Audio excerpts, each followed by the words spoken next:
Hola, ¿qué tal? Vamos a continuar entonces con los métodos de optimización de sistemas univariable y el método que vamos a ver ahora es el método de Newton. Este método basado en sistemas de diferenciación o derivadas está basado en un previo método de Newton para calcular raíces de ecuaciones. Sin embargo, bueno, consideremos en este caso que tenemos una función de una variable, f de x. Necesitamos obtener una aproximación en base a su primer derivada y requerimos también tener la segunda derivada. Por lo tanto, cabe mencionar que estas funciones tienen que ser funciones continuas, funciones suaves que puedan llegar a ser derivables. El método de Newton es un método iterativo, por lo tanto necesitamos asignar una condición inicial. Asignemos una condición x de n, donde esta condición va a ser una condición que va a vivir en los reales. Y la segunda iteración o siguiente iteración del sistema, x de n más 1, es una condición que va a caer también en los reales. Y bueno, la aproximación del método de Newton es una fórmula muy sencilla, repito, basada en lo que es la aproximación del método de Newton para cálculo de raíces. Es la iteración subsiguiente, xn más 1, va a ser igual a x de n menos la primera derivada de la función evaluada en xn sobre la segunda derivada de la función evaluada también en xn. Entonces, debido a que esto es un método iterativo, tenemos la necesidad de asignar una condición inicial. Esta condición inicial la vamos a asignar dependiendo de lo que sea nuestro problema. Si nosotros conocemos algo de la función, algo en donde nos interese evaluar este máximo o mínimo, asignamos esta como condición inicial y las siguientes condiciones, xn más 1, se van a ir iterando en base a la siguiente función.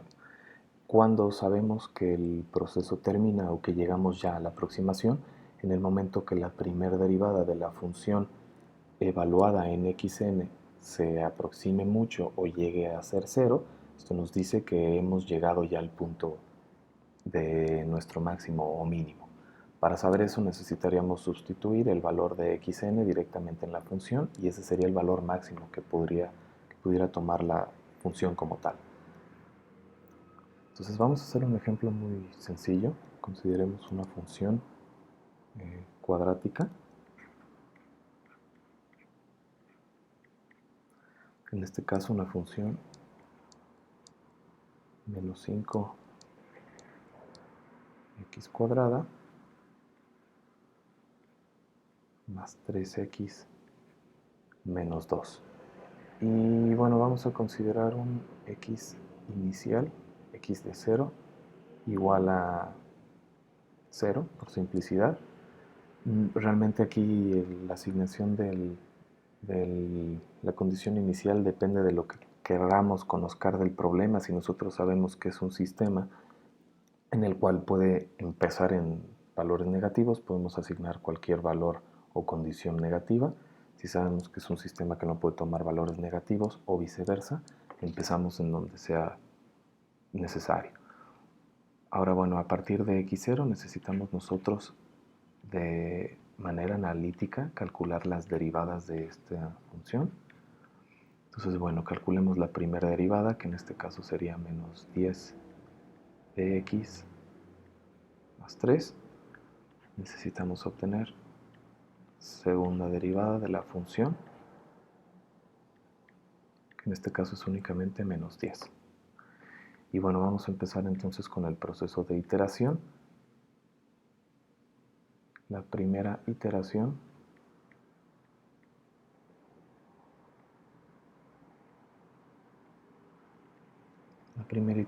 viene dada con un valor x0 que asignamos como 0 y calculamos entonces quién sería x de n más 1, que en este caso sería x de 1.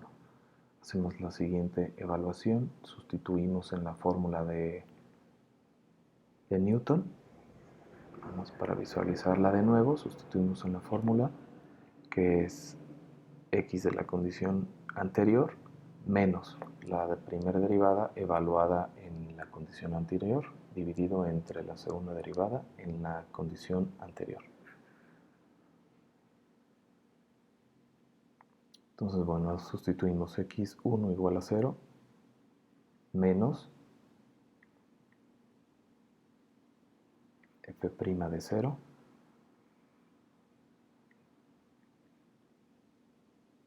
entre f' de 0. Haciendo su correspondiente sustitución, obtendríamos la función derivada evaluada en 0. Aquí obtengo yo el valor de 3,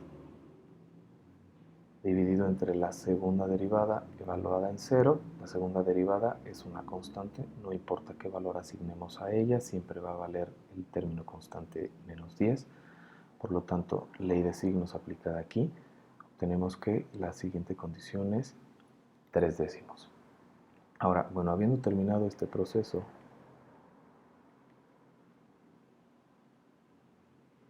de la primera iteración, continuamos con una segunda iteración.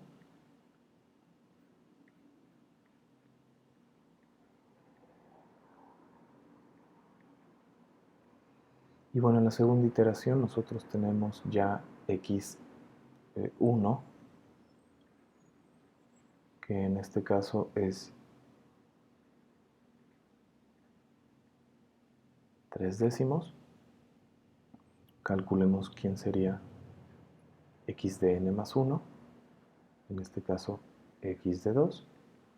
Y bueno, sustituimos en la fórmula, vamos a ver otra vez la fórmula, que es la condición anterior, que en este caso son 3 décimos, menos la primera derivada evaluada en 3 décimos, dividido entre la segunda derivada evaluada en 3 décimos.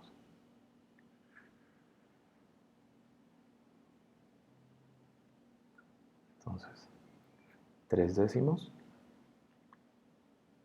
menos primera derivada evaluada en 3 décimos, esto sería igual a menos 10 multiplicada por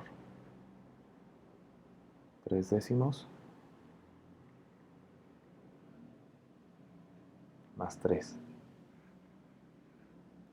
Dividido entre, otra vez, función de la segunda derivada es constante, por lo tanto el valor es menos 10 como tal. Haciendo la siguiente sustitución, menos 10 por 3 décimos son menos 3 enteros. Menos 3 enteros más 3, esto me resulta en 0. Por lo tanto, tendríamos como resultado que 3 décimos restando 0 sobre menos 10, que esto es igual a 3 décimos. Entonces, hemos llegado aquí a un punto en el que la primera derivada nos da un valor 0. Aquí lo estamos viendo en el numerador, obtenemos un 0.